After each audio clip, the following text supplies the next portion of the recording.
नमस्कार मंडळी, कसे आहात सगळे? मजेत आहेत ना? मी प्रीती तुमचं मराठी प्रीतीमध्ये खूप मनापासून स्वागत करते. तर आज मला खूप सारे कामं आहेत, तर ते थोडंसं मी तुमच्यासोबत शेअर करणार आहे छोट्याशा व्हिडिओमध्ये. तर सर्वात आधी मी एक रेसिपी शेअर करणार आहे तुमच्यासोबत. तर आता हे इकडं मी तेल टाकून घेतलं आणि त्याला गरम होऊ दिलं. आणि तेल मस्त गरम झालं आहे. आता त्याच्यात मी जिरं टाकून घेतलं आहे आणि हा इकडे ना सगळा काळा मसाला आहे. याच्यात कांदे, खोबरं, लसूण आहे आणि हा मी दूध टाकून मग म्हणजे हे केलेलं आहे, त्याला बारीक करून घेतलं आहे मस्त.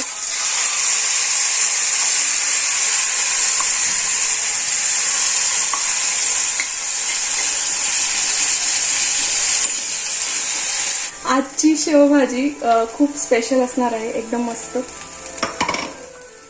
आणि आता हा मसाला खूप छान कळसून गेला आहे ना. त्याच्यानंतर आता आपण त्याच्यात मस्त चटणी टाकून घेऊ 2 चमचे. तुम्हाला जितकं तिखट हवं असेल तेवढं. थोडीशी हळद आणि त्याच्यानंतर हे काश्मीरी लाल मिरची आहे आणि हा सुहाना चिकन मसाला आहे. हे सुद्धा मी थोडं थोडं टाकून घेणार आहे याच्यात. याच्याने मस्त कलर येतो मग छान या चटणीमुळे. आणि हा मस्त मसाला गरम.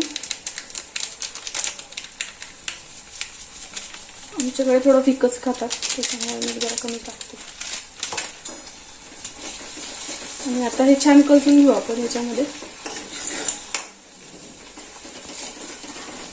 आणि त्याच्यानंतर आता मी टाकणार आहे हे हे मी दूध घेतलेलं आहे आणि डायरेक्ट आपल्याला हे दूध असं टाकून द्यायचं.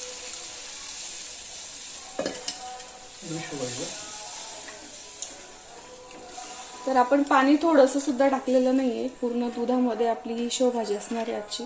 इतकी भारी टेस्ट लागते ना. तर आता हिला मस्त आपण उकळी येऊ देऊ आणि त्याच्यानंतर मग शेव टाकू, ठीक आहे. आणि आता पहा किती मस्त उकळी आलेली आहे भाजीला आणि छान तेल सुद्धा आलंय. आता त्या दुधामुळे थोडासा फेस आलाय म्हणून ते तुम्हाला तेल जास्त असं दिसत नाहीये. तर खूप छान अशी स्मेल सुद्धा येते आहे. तर आता आपण याच्यामध्ये ना मस्त चवीनुसार मीठ टाकून घेऊ. तर हे चवीनुसार मीठ. आणि हे मी इकडं शेव घेतलेले आहेत शेवभाजीचे, ते सुद्धा आपण टाकून घेणार आहोत. गॅस बी बंद करून घेते आता, कारण मस्त उकळी येऊन गेलेली आहे आणि मग शेव आहे ना त्याच्यात अशी नरम होऊन जाते. हा बोला ना.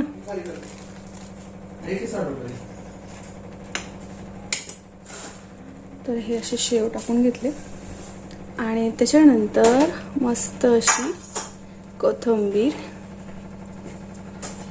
वाव. तर मस्त भाजी झाली आणि यांचा टिफिन पॅक केला आणि त्याच्यानंतर आता हे निघत होते. तर हे 2-3 मिनटं मग त्यांच्यासोबत थोडंफार काहीतरी मी बोलत असते, गप्पा मारत असते. आणि हे इकडं मी पाण्याचं छोटंसं गंगाळ आणि ते काचेचं जे कासवाचं भांडं आहे ना ते पण मी पाण्याने भरून ठेवत असते. ते शुभ असतं. काही गोष्टी आपल्या वास्तूसाठी खूप छान असतात, त्या मी करत असते. आणि मी स्वयंपाक वगैरे करते तोपर्यंत हे लोळून टी व्ही बघत होते, म्हणून तिथं त्यांनी ती टाकलेलं आहे अंथरूण आणि उचत्या. तर आता ते आवरून घेते मी पटापट. आणि त्याच्यानंतर मग मी इकडं आली होती शाळेत, कारण मुलांचं ॲडमिशन बाकी होतं. त्यांना दुसऱ्या शाळेत टाकायचं होतं, तर ही त्यांची आहे नवीन शाळा. आता तुम्ही बघताय माझ्या पाठीमागे शाळा आहे. या शाळेत ॲडमिशन झालं आहे केशव आणि कृष्णाचं. तर आता ॲडमिशन झालं आहे. मोठं टेन्शन होतं ॲडमिशन करण्यासाठीचं, म्हणजे वेळच मिळत नव्हता, ते तुम्हाला माहिती आहे. आणि मेन म्हणजे टायमिंग ॲडमिशनचा 9 ते 11पर्यंतचाच आहे. तर आता मला वाटतं झाले असतील 9:30-10 झाले असतील. ॲडमिशन झालं, आता घरी जायचं आहे. आणि त्याच्यानंतर मग आहेत पार्लरमध्ये क्लायंट येणार आहेत. कामं पण पडलेली, आता पटापट ते कामं पण आवरते. चला तर मग आपण भेटूया थोड्या वेळाने. तर आता वाजले आहेत 11:30 आणि मुलांचे ॲडमिशन घेऊन यायला मला जवळजवळ झाला असेल अर्धा-पाऊण तास. मी की थोडं मुलांशी बोलून घेतलं फोनवर. त्यांचा फोन आलेला होता, काव्य केशव आईकडे गेलेले आहेत. कारण माझं असं मेकअपमुळे बाहेर जाणं वगैरे चालू होतं ना, तर त्याच्यामुळे मी त्यांना आईकडे सोडून आलेली आहे. आणि त्यांचंही चाललं होतं की आम्हाला मामाच्या गावाला जायचं असं, म्हणून मग ते राहतायत मस्त आईकडे. मग थोडं आता आवरून घेते, कपडे धुते आधी. आणि स्वयंपाक तर झालेला आहे, किचन आवरायचं आहे, भांडे वगैरे आणि बाकीचं गॅस ओटा वगैरे क्लीन करायचं आहे. तर हे सगळे कामं मी आता करते. आणि आज पण मेकअप आहेत माझ्याकडे, परत फेशियल वगैरे ह्या सगळ्या गोष्टी आहेत. तर पटापट मी एवढं आवरून घेते आणि मग बोलते तुमच्याशी. चला.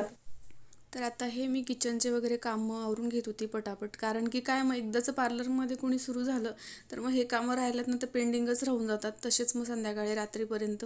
आणि बाकीचे कामं पण मग मला बघावे लागतात, कारण यांचं ऑफिसमध्ये मधून त्यांना बिलकुल बाहेर म्हणजे यायला बिलकुल चान्सच नसतो. आणि बाहेर मुलांचं काही असलं, पेरेंट्स मीटिंग असली किंवा मग शाळेचे कुठलेही कामं असले, त्यांचं काही आणायचं असलं गावातून वगैरे, ते सगळं मला म्हणजे माझ्यावर बराचसा लोड येऊन जातं. पार्लरचं पण, परत मुलांचं बाहेरचं काही असेल शाळेचं, घरातलं आवरणं, परत यूट्यूबचं, हे खूप जास्त म्हणजे लोड येऊन जातो काही काही वेळा. म्हणून मग काही वेळेला मध्येच माझे व्हिडिओ येणे बंद होऊन जातात. मग कपडे धुवून आलेली आहे बाहेर आणि किचन ओटा पण पूर्ण क्लीन केलेला आहे, भांडे धुवून झालेले आहेत. आणि इकडे ही माझी पार्लरचीच रूम आहे आणि त्याचे हे कालचे कपडे काढले होते त्याच्यावाले मी आता घड्या करून ठेवून देते, कारण पार्लरच्या रूममध्येच मग सगळं असं पसारा दिसतो कपडे वगैरे पडलेले असले तर. परत आज रात्री मला तयारी पण करून घ्यायची आहे, कारण मला उद्या बाहेरगावी जायचं आहे मेकअपला. इथून मला वाटतं 3 तास लागतील अशा ठिकाणी.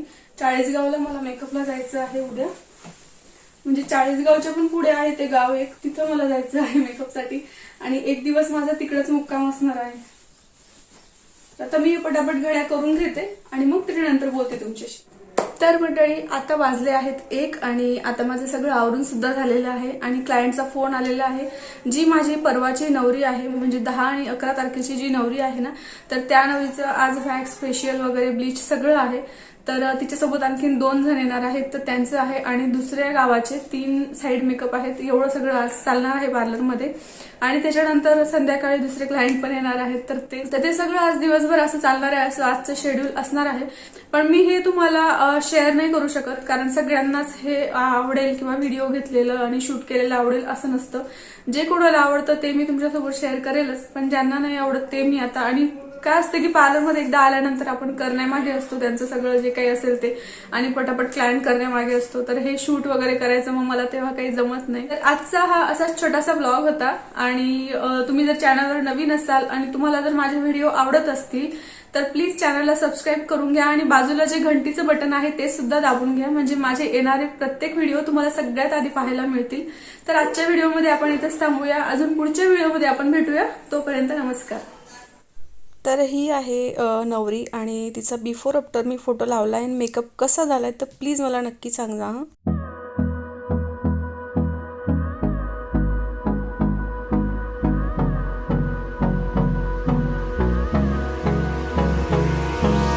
Hold me close till I get up. Time is barely on our side.